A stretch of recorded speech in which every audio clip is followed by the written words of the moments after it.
नमस्कार दोस्तों। आज की कहानी है इंसानियत। एक बार की बात है, अब्राहम लिंकन अपने मित्रों के साथ शाम को टहलकर वापस अपने घर लौट रहे थे। तभी उन्होंने देखा कि सामने से एक घोड़ा चला आ रहा था। उसकी पीठ पर जिन कसी हुई थी, लेकिन उस घोड़े पर कोई सवार नहीं था।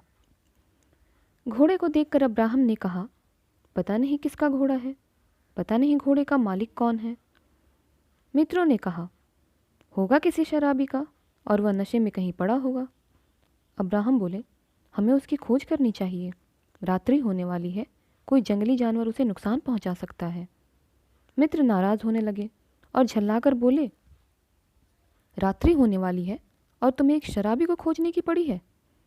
लेकिन अब्राहम बचपन से ही बहुत दयालु थे। वे किसी को भी संकट में नहीं देख सकते थे। अब्राहम ने कहा, वह शराबी है तो क्या हुआ, है तो मनुष्य ही। उसे हमारी सहायता की आवश्यकता है और हमें उसकी सहायता करनी चाहिए। मित्र नाराज होकर बोले, केवल तुम ही मनुष्य हो, हम तो जैसे मनुष्य हैं ही नहीं। अपनी मनुष्यता अपने पास रखो, हम तो अपने घर जा रहे हैं।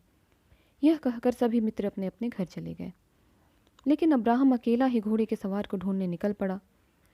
कुछ दूर जाने के बाद उसे रास्ते के किनारे एक बेहोश पड़ा शराबी मिला, जिसने इतनी शराब पी रखी थी कि अब्राहम के हिलाने डुलाने पर भी होश में नहीं आया।